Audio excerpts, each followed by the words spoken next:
As mentioned, I recently completed a PhD examining biomedical predatory journals and their content, and I'm also a systematic reviewer, and of increasing concern to me, like you probably since you're here today, is how research in predatory journals ought to be handled by those conducting evidence synthesis, which are in turn relied on to inform health decision making. And so here is my first question. There should be a poll perhaps appearing on the screen. So here's some disclosures. I'm associate editor for a open access journal, and my spouse receives income from scholarly publishers and various academic and scientific societies through the peer review management company that he runs. Okay, so in this talk, I want to take us into some of the gray zones of scholarly publishing and research integrity that have made it difficult to fully understand predatory publishing and its impact. So I first want to discuss what predatory publishing is, why predatory journals exist, and I think that's something that we don't often cover off when we talk about predatory journals, and then what they mean for scholarly publishing in the scholarly record, and what systematic reviewers ought to consider in light of their existence. So let's get to what we know about predatory publishing. The term predatory, journal, publisher, publishing, originated with an academic librarian named Jeffrey Beall. I will just assume most people have heard of him, but he was the first to sound the alarm that some journals and publishers don't conform or appear to follow standards that he expected of scholarly publishing. And so I'm going to focus on Beall for a few slides because I believe that he's a pivotal reference for our current understanding of predatory journals. Beall ran a website called Scholarly Open Access from 2011 to 2017, at which point he abruptly took it offline. On the website, he provided his personal insights about the quality and ethics of journals he found or that were sent to him from concerned academics, and he also tracked and listed predatory journals and publishers. His carefully labeled possible or probable predatory scholarly open access journals and publishers have collectively become known as Beall's list, and they grew exponentially in the time that he tracked them. He regularly added entities to this list and indicated vetting them against criteria which he posted. Problematically, however, he never made it clear which criteria journals met, leaving questions about how to define predatory journals going forward. And so early on, there was little empirical evidence available to inform us about predatory journals other than what Beall had offered. So myself and some colleagues set out to investigate how journals on Beall's list compared to what we presume to be legitimate journals found in PubMed. And to do this, we compared the apparent operations of 100 journals on Beall's list with 100 full immediate open access journals in PubMed Central and 100 subscription-based journals from the abridged Index Medicus and Medline.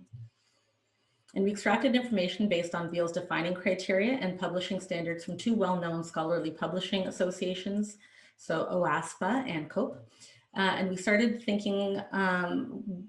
off thinking that we could conduct statistical analyses, like comparisons between groups. However, as we progressed through the study, we realized that we or anyone else didn't really have a comprehensive idea of the features that predatory journals were assumed to falsely claim or knock off. So we proceeded to summarize our data descriptively. And among the notable findings from this study, there are a lot of findings. I'm just going to present a few here, were that predatory journals appear to be concentrated in low or low middle income countries, whereas presumed legitimate journals were largely not. We also found several features for which predatory and legitimate journals appear to be indistinguishable, like open access journals. Journals on Beall's list use the label open access as well. And when article processing charges were present, predatory journals appear to be the most affordable option by several $100s. Most journals also described being peer-reviewed. And importantly, very few predatory journals and less than half of presumed legitimate journals described being permanently archived. And so archiving is rarely mentioned in discussions of predatory publishing. However, it's an important process that ensures that published research has a permanent digital home. And this provides us with assurance that publications will be available beyond the lifespan of a journal in perpetuity. However, it requires technical skills and money to carry out. And of course, there are plenty of additional findings as mentioned, but from this study, we concluded two main things. First, that there's a lack of transparency in journal operations overall. Scholarly publishing has existed as a trust-based system, which is no longer really sufficient for ensuring that what a journal says it's doing is what's actually happening. And secondly, journals on Beall's list appeared both similarly and differently to presumed legitimate journals. And we suggested 13 items we felt were straightforward to assess on journals' websites that may flag it as potentially predatory on Beall's list. And so this study was the starting point for understanding predatory journals. However, this listing that I'm showing here has never been validated or tested to be useful as a checklist. Since that study was published in 2017, it's been used as the basis of a systematic review about predatory publishing criteria and has provided a starting point for a program of research used to inform a consensus-based definition of the phenomenon. This was published in the end of 2019 in Nature. But I just wanted to get back to this for a minute. The research I just presented was published in 2017 and sampled from Beall's list in 2014 prior to him shutting it down. And since then, I can only guess that hundreds of studies have been done around the world, sampling from Beall's list to further our understanding of predatory journals.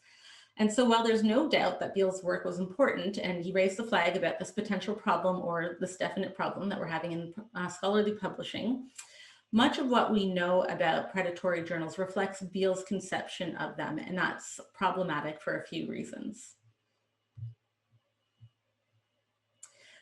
So there's some caveats to his work. His methods for designating journals as predatory were not scientific.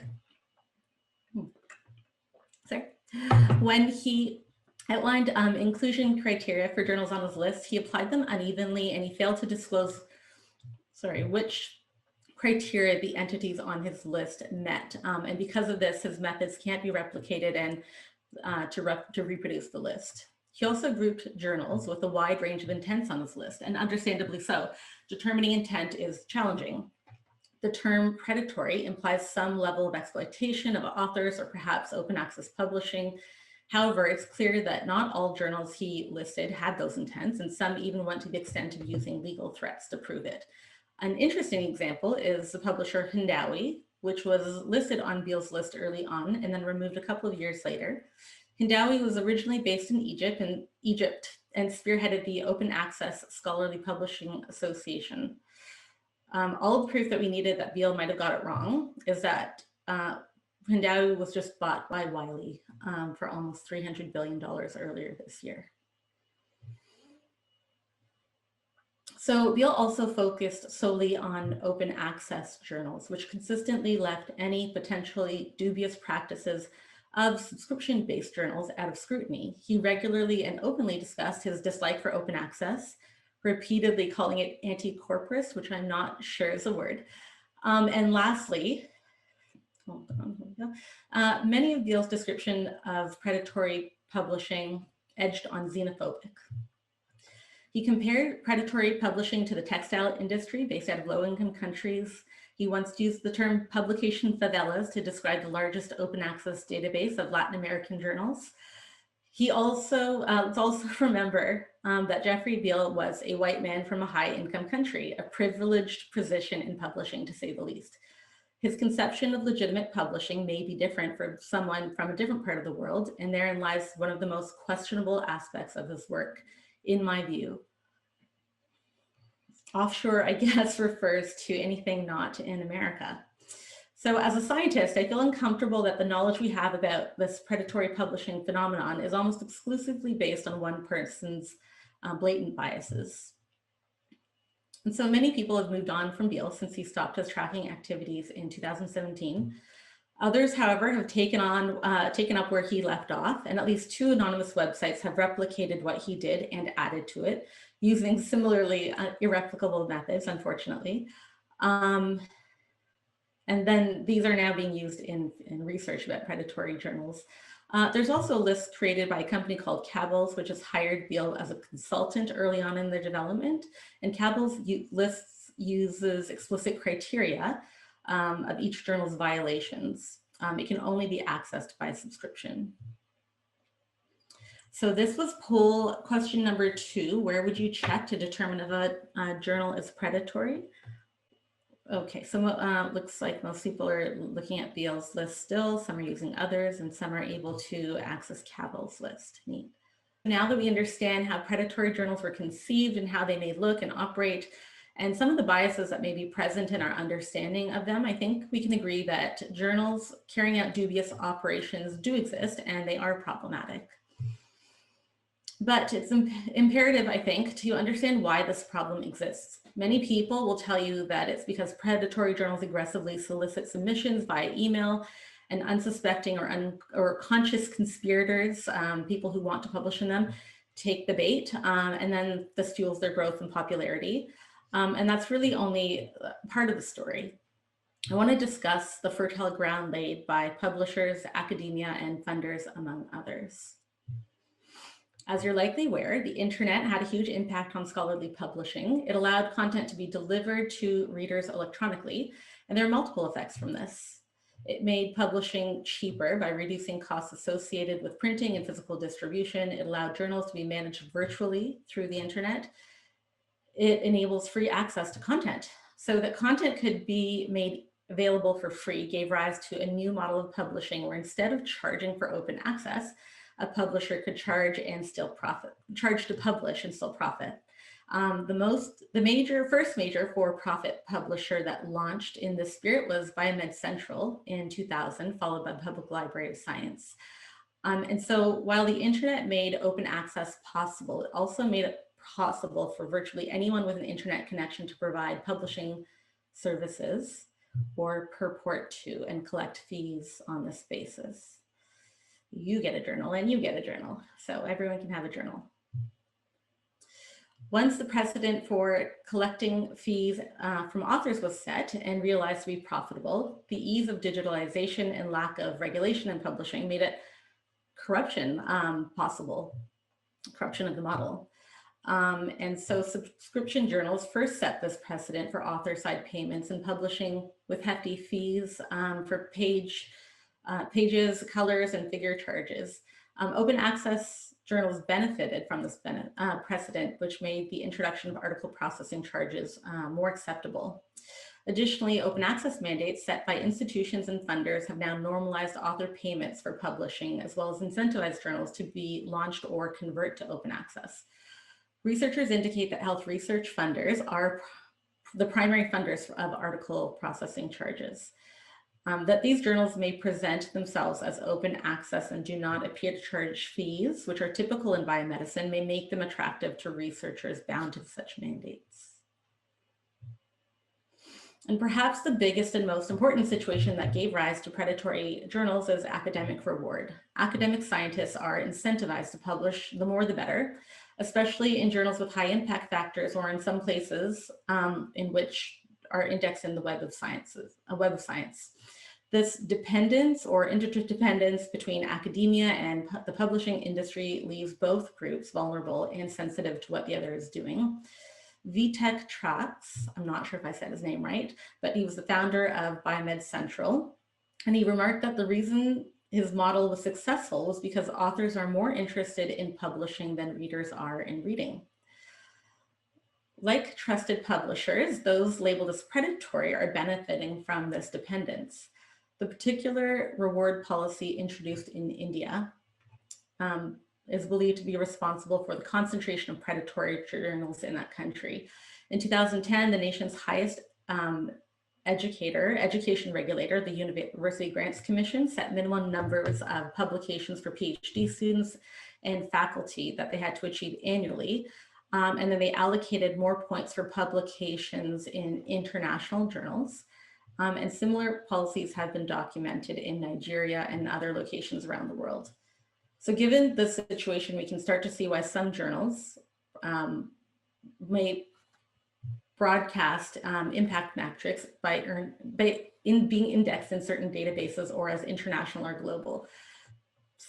Additionally, in a situation like India, not all faculty specialize in research, so some function solely as lecturers and they're still measured by the same stick. And we can also understand why some research we're seeing in these journals may be of low quality because people may not be qualified. Additionally, research has repeatedly demonstrated that early career researchers and those with less experience in publishing have more publications in predatory journals. And this is likely the combined result of pressure to publish that they face, their lack of familiarity with publishing as well. Globally, little, if any, education exists about publishing. Another reason predatory publishing can exist and thrive among scholarly publishing is that for most of us, scholarly publishing is a black box. It functions on the basis of trust, and I touched on that a little bit earlier.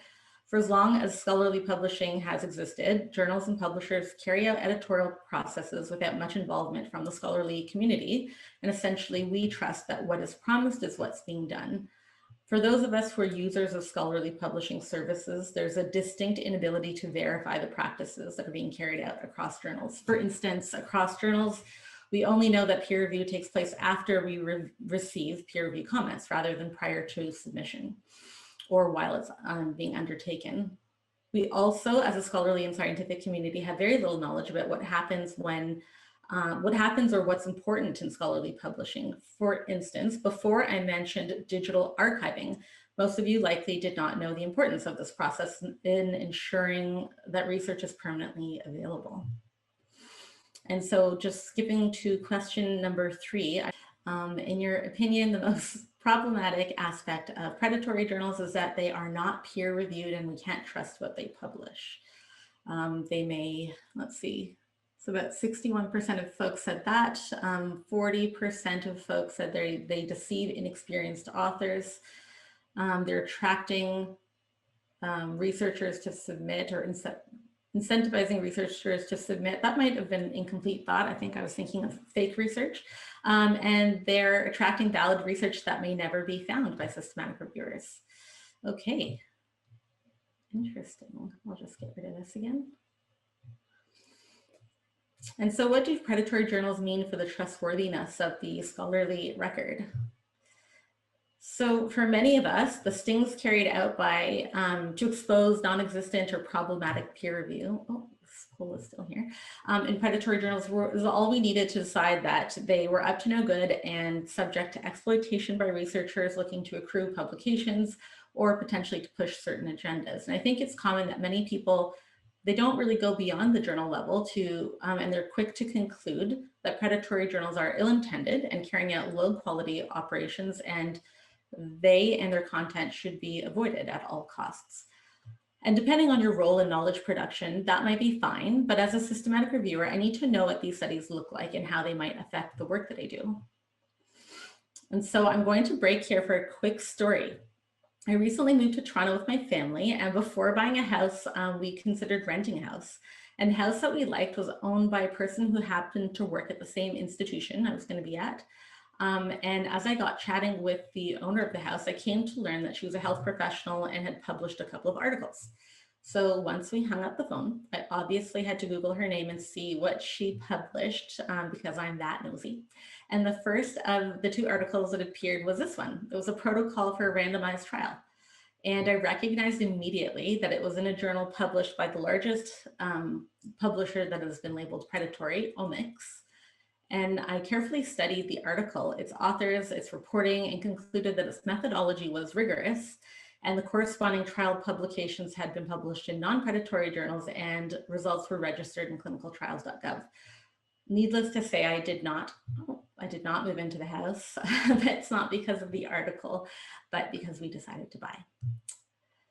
So is this a false dichotomy, predatory and non-predatory? There's currently no process in place within systematic reviews to account for potential bias introduced from the source of publication. But before we can consider whether there ought to be, let's think about how we might know a source such as a journal, a regulatory document, a preprint server for that matter may introduce bias or mistrust. We've repeatedly been told that predatory journals are not trustworthy, and neither is the content they publish. By default, this positions journals that are not labeled as predatory as trustworthy, along with their content. Often missing from these discussions, however, is that while predatory journals may indeed publish untrustworthy research, they may not only publish such research. And the same is true of legitimate journals, as we've acutely learned with the numerous retractions of COVID research from high-impact journals over the last year. For many, the main concern with presumed predatory journals is that peer review may be absent or minimal, and we just confirmed that in our recent poll. A process many consider, peer review is a process many consider to be central to scholarly publishing. And similar concerns are also true of research and preprint servers. However, there's not really a clear definition or standards of peer review, and whether it's aimed at effectively detecting fraud or otherwise untrustworthy research is largely unknown. So what do we need to know as systematic reviewers about research in predatory journals? So myself and a colleague led a large research team through a massive exercise to characterize the content of almost 2,000 biomedical studies published in predatory journals. Across Beal's list of journals and publishers, we identified those which stated publishing only biomedical studies and identified up to 25 articles from each. And in total, this amounted to almost 2,000 clinical and preclinical studies, including systematic reviews. And we assessed the reporting quality using items from established reporting guideline checklists. So more than half of corresponding authors were from upper, middle, and high income countries. And this starkly contrasts with the previous study showing that the majority of predatory journals are based in low income countries. This additionally contrasts with the narrative that preceded this study, which was that researchers from low income countries were the ones who mostly published in these journals. We also found data from over 8,000 animals and over 2 million people were collectively reported in our sample. And also for studies that ought to have obtained ethics approval, so everything in our sample except systematic reviews, we found that only 40% reported having such approval. We also found that studies didn't report funding information, and of those that did, 433 funders were named, and the most frequent three were the NIH and India's largest academic and medical research funders. Essential study information such as key methods and results were often missing from studies in our sample, and in randomized trials, for example, a flow diagram describing participation throughout all stages of a trial, which is a standard component of trials indexed in PubMed, was nearly absent in our sample. We concluded that researchers globally contribute to predatory journals, not just those in low-income countries, which was the narrative at the time. Also, that predatory journals are not consistently indexed and may not be permanently archived for other researchers to find, including systematic reviewers, means that valuable contributions may be wasted. The poor reporting quality we found supports evidence that predatory journals may not carry out peer review, and funders and institutions ought to be concerned that we found ought to be concerned that they may be supporting research that can't contribute to science if it's in these journals and not discoverable or not permanently available. And overall, you can see from this paper, we call for researchers to stop depositing research in predatory journals. Ooh, something's off here. I just illustrated that an inconsequential number of animals and humans have partaken in research and then that was then published in predatory journal. I also showed that such research was judged as being poorly reported. And there's also now evidence that such research is being cited in systematic reviews. Given that this research is so poorly reported, shouldn't we feel comfortable simply excluding them from systematic reviews? And if we stop to consider that 50% of clinical trials are never published, and those that are tend to overestimate treatment effects and underestimate harms, it's possible that predatory journals offer a suitable venue for research that would never otherwise be published. Small, negative, and null studies are missing from systematic reviews and from the scholarly record overall. As a systematic review methodologist, I'm very curious about this possibility, and I feel that we need more evidence of their influence in systematic reviews. But I just want to stop and consider the real possibility that researchers may be directing well-intentioned and potentially trustworthy research to predatory journals. Biomedical publishing is plagued by high rejection rates, lengthy decision-making processes, and researchers having to shop their work around to find an acceptable venue. In 2016, the average time from submission to acceptance was just over 100 days, followed by an average of 25 days until publication. And while little evidence is available to inform us on acceptance rates across publishing, we can safely assume that it's well under 50%. For those frustrated with this situation, whose career progression depends on publishing, and who may have a limited publication record and experience, predatory journals present an opportunity to acquire quick and easy publications that are needed to meet academics' performance criteria. And I just want to pause that I am not about to tell you that predatory journals aren't bad and that we shouldn't worry about them. I don't want this message to be confused by advocating for these journals. I'm instead advocating for the fact that we know less than we think, and then we need to in order to confidently exclude them from research outright, from reviews outright. And as I've outlined in this talk so far, there are a lot of nuances and gaps in our understanding of predatory journals that need further and unbiased research. Specifically, we need research examining the influence of research from predatory journals in systematic reviews. And earlier this month, we got just that in the form of an analysis including studies published in presumed predatory journals identified for a forthcoming Cochrane review. This work was carried out by Dr. Jill Hayden and her team in Halifax, whom I had the pleasure of speaking to last week. So let's dive in. This study was an analysis of 279 trials identified from several databases for the Cochrane review. And of note, Google Scholar was not one of the databases. The authors designated journals as trustworthy or predatory journals using different criteria that are listed here. Ultimately, 25 of the 279 studies, or 9%, were deemed to be published in predatory journals. So what did they do? They assessed the conduct and reporting of and integrity of studies using a variety of measures, such as whether the study was reported as being registered, had protocol, reported having a protocol, reported 6 consort items, whether the study had an adequate sample size or reported a core outcome set, and had a sufficiently long follow-up period. They also carried out risk of bias assessments across studies and assessed whether studies had been plagiarized using Authenticate. They also then looked at the association between journal type and these items. And they lastly looked at the impact of predatory publications on treatment effect estimates. So these findings are both striking and unsurprising. Of the 12 characteristics they assessed, 7 were significantly associated with predatory journals, and at least 10 tended in that direction. And of note, studies in predatory journals were assessed as having a higher risk of bias for at least 7 of 12 risk of bias items they assessed than those in non-predatory journals. And there are several important findings here. The most striking to me is the risk of bias finding. Is this an adequate method, existing method for handling untrustworthy research? And lastly, and importantly, the inclusion of predatory journals didn't alter the pooled effect estimates for the core outcome. This is just one of the outcomes, pain. And as I mentioned, I reached out to Jill about the study with questions, one of which was whether they had assessed publication bias. They didn't. However, Jill was very kind and able to rerun the funnel plots included in her Cochrane review for the pain outcome, including the studies in predatory journals. And she very kindly provided it to me to show you here today. And here we see sample sizes plotted against treatment effect with predatory journal studies highlighted in red.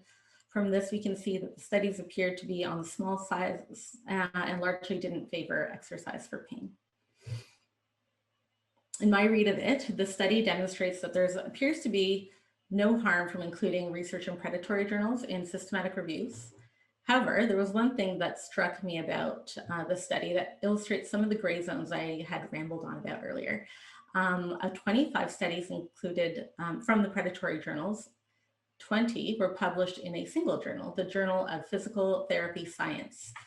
This journal was on Beale's original listing, and as such also appears on the lists used to designate predatory journals in the study.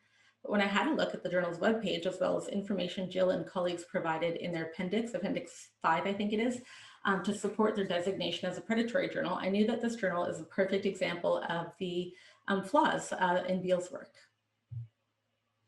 Here's a screenshot of some of what Beale had to say about this journal in 2016. And it appears that he either may have got some of it wrong or that the journal has significantly improved in operations since then. This journal is currently vetted and included in PubMed Central. And so here's just a screenshot of some of the instructions to authors. And there's more like this. So you can see they mention a reporting guideline, they mention peer review, conflicts of interest. And interestingly, in 2015, they were covered by Retraction Watch for having retracted an article that didn't have ethics approval.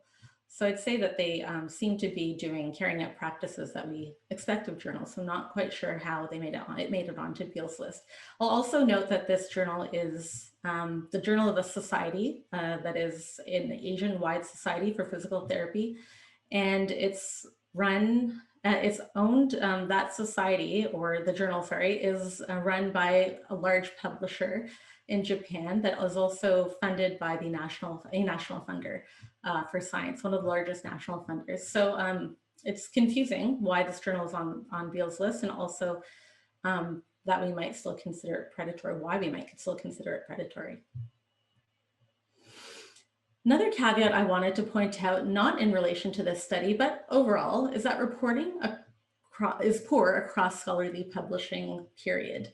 When we think about the poor reporting in predatory journals, we assume that reporting is otherwise great, or at least substantially better than in non-predatory journals. And here's just one illustration demonstrating reporting of preclinical studies in predatory and non-predatory journals. On the right is a depiction of reporting across preclinical studies included in several systematic reviews in which there was no mention or cause for concern about predatory journals. And on the left is the quality of reporting of research in the study I showed you earlier, in which we characterized reporting of biomedical predatory journals. And so if I overlay one on top of the other, we can see that the reporting appears similarly poor across these samples. And here's an example of allocation concealment from a methods review I worked on almost 10 years ago. A closer examination of these results shows that trial reporting is still quite poor among endorsing journals. So that's 45% of studies published in endorsing journals report allocation concealment, 22% in non-endorsing journals reported this item. If multiple items were poorly reported across a subgroup of studies in a review, would you see this as a reason for excluding such studies, or would you allow risk of bias and rate assessments to address these issues?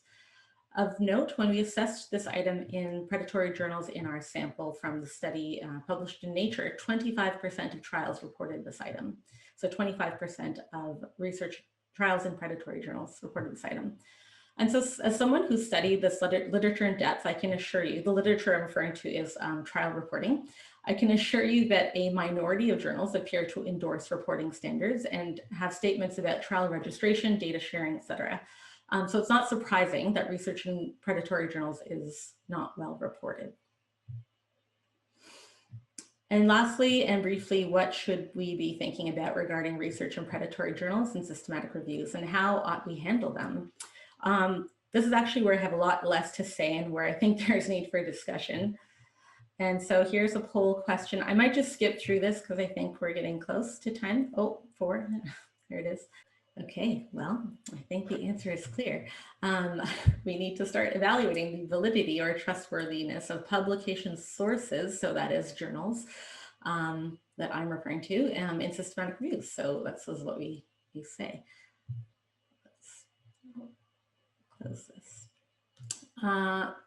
So now knowing what we do, there are no processes in place directly meant to adjudicate the trustworthiness of the source of literature in systematic reviews, and that may be concerning to some. Is this necessary? What difference would it make to systematic reviews? Do we need to vet to journals, or can we rely on simply vetting research using existing processes? Is the systematic review, the nature of the systematic review process sufficient is it an effective method of peer review? And so I just wanted to throw this slide back up, that we have this idea that there's journals and research is trustworthy, and there are 4 outcomes here if it's trustworthy or not. And so I think what we might want to start looking at is, do we need to start looking at this aspect of journals? And I think the systematic review process may cover some of this off, but I think we need a good definite answer on that.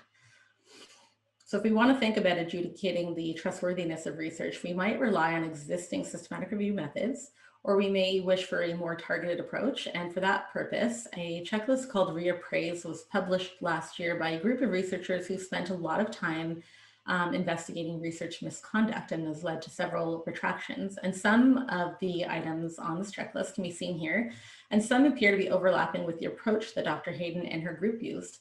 So using a tool like this, while arduous, I have not tried it, so this is not really a recommendation, but it's something we might want to consider. This might be one way to further test or investigate trustworthiness of studies included in reviews. And some will still want to rely on existing lists of predatory journals despite their issues. This diagram shows overlap among lists of a list for a small number of sources like databases of journals. And of course, we know about others. And this is just demonstrating why a list may be difficult to select and problematic to implement. But there's also other options. If you're truly set on evaluating journals, there is a set of core practices set by the Committee on Publication Ethics that you can explore. And I wanted to end here. In fact, I was going to start here. The title of my talk was about should predatory journals be included in systematic reviews, but really I hope that systematic reviewers are not actively seeking out predatory journals to include in their reviews, and it's more likely that we're encountering research that appears to be or reads distinctly differently from other research. And so maybe you're curious about whether or not it's from a predatory journal.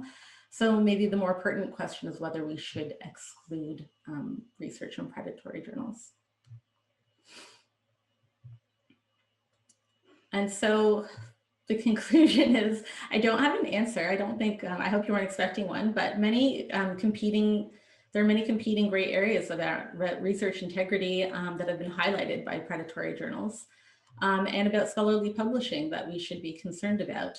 It's really shone a light on what we don't know about scholarly publishing. Should they be included? Should predatory journals just be thought of as another source of gray literature? And if that's the case, then we may actively look to identify them. Is there a need to consider trustworthiness of publication sources? Are existing review processes sufficient? Should poorly reported studies be excluded? And so I think that's all. There's the fifth poll question. This I actually didn't really get to. I was going to have a whole other bit on preprints, but I'll save that for another talk. But you can go ahead and answer it anyway. So it looks like people feel that these two things are similarly problematic. I guess another question is whether other non-peer-reviewed research is problematic. Okay, there's another one. Oh, I'm asking the question from the beginning. Should research in predatory journals be excluded from systematic reviews or knowledge syntheses? Okay, so 50% of folks say no this time around. The first time we asked this question, 30% of you said no. 50% on the first poll said, I don't know. And this time that is 22%. So very interesting. And yes, 28% this time and 20% the first time around. Neat. So it looks like, well, maybe this talk gave you something to think about. I think this is it. Yeah, we're at the end. So I guess you're opening it up to questions. So there's a comment by Tim who says researchers wanting to publish in controversial areas can be tempted to submit to predatory publishers. We had a palliative care doctor wanting to publish his research on medical assistance in dying, but had trouble finding a legitimate journal to take it. And then another person says, another problem with these journals is that they encourage plagiarism. Every day I get about 20 emails from these journals asking me to submit a manuscript that had already been published elsewhere. Very sad. Mm-hmm. Well, I think the first question illustrates exactly one of the points that I was talking about, is that it is very frustrating, the current situation in publishing, that it takes such a long time to firstly find an appropriate journal that will take research or even consider it. And then you're maybe stuck in peer review and the process for such a long time. So I can understand that that is very frustrating to people, and that is concerning that that's probably where a lot of research is going. And in that instance, I mean, I think, I don't know your colleague or the research, but it would seem to me that they were well-intentioned with what they were doing. I don't know what the quality of the research was like, but it might be important for a group like systematic reviewers to see when we're synthesizing research. Sorry, I can't. There's another question. Have funders been alerted to the fact that these studies are published in questionable journals? Right. So with the study that we looked at whether or not funders were funding, or which funders were funding research in predatory journals, we didn't actively kind of send it to funders, but I do know that some funders are aware of it, and some have made like public comments and changes to their policies, and the NIH is a good example of that. They have a guidance on publishing in credible sources, and they link to a few resources there. So I also didn't present here, but I did another piece of research in my PhD, which is, it's in S1000 currently as a version 1. And it's looking at funders' policies around journal publishing and whether or not they have any guidance on selecting journals for researchers. So if you're interested, you can check it out there. I'll give you the quick Coles Notes version. One funder out of our sample of 50 had anything to say about predatory journals. And these are top, like the largest by expenditure funders in the world. And that was in 2017. So that may have changed. Yeah. Mm-hmm. Okay, so there's another question. It says, do you think the outcomes of Jill Hayden's study are generalizable to other topics because hers was in low back pain? Right. I spoke to Jill about that, and she doesn't think that there would be maybe even such a high concentration of predatory journals. But again, we have to remember that there was one journal kind of driving the sample there and the findings, and whether or not that truly is a predatory journal is something I think we need to question. But back pain and low back pain happens to have a lot of literature. And I think 9% might be quite high in terms of what you might see for you know, the scholarly record and predatory journal inclusion in that. But I think that it may be a unique area. Great. And then I think there's just one comment here. So there's more questions. Wasn't the infamous autism paper published in the Lancet that made more harm than any study published in a predatory journal? Maybe we should be more careful with high impact journals rather than the bottom of the list.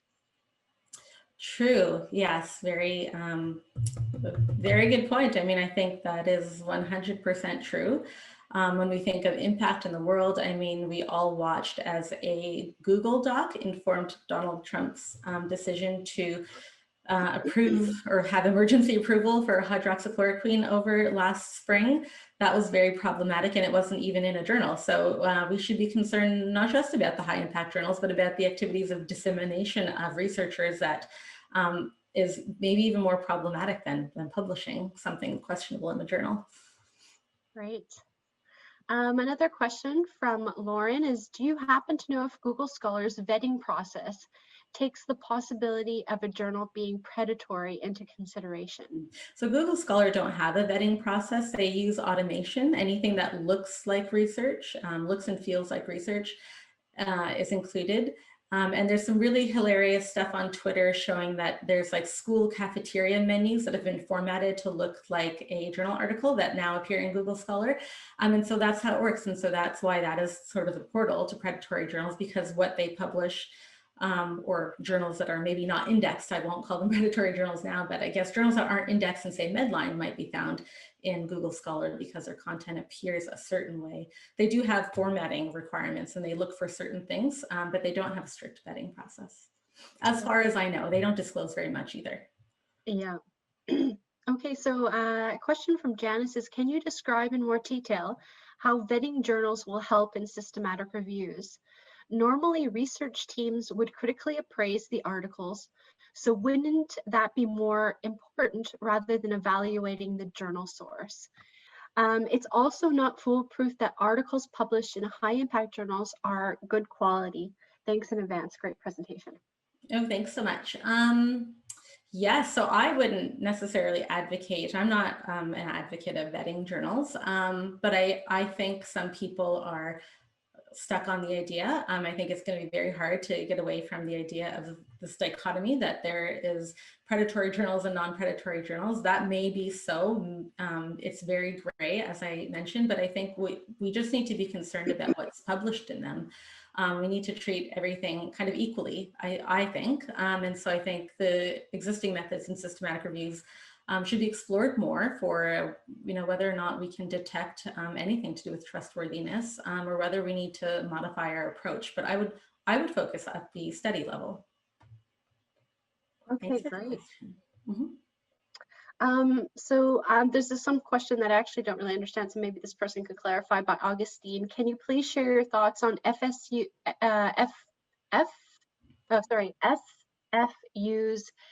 PKP-OJS? Pardon?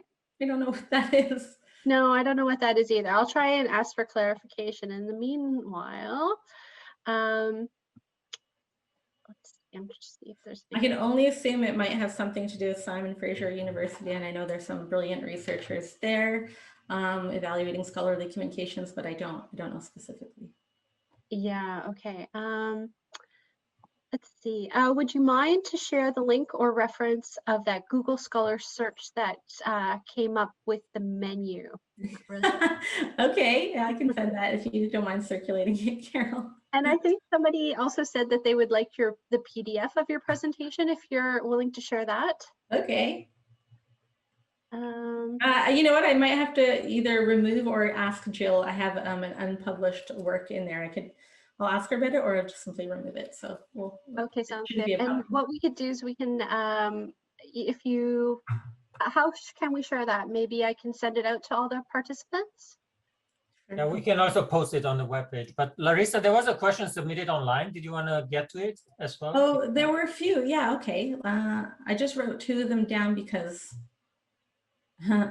yeah, there were a couple online before. It says, is there a built-in bias to non-English journals as some criteria is to look for inconsistent, unusual use of English, lack of cultural context, and systemic racism built into preference for Anglo-Saxon developed country journals? I don't know specifically which criteria they're referring to. I can guess that it's either Beale's criteria or perhaps what I presented, some of the research that I had done. There were a list of 13 items.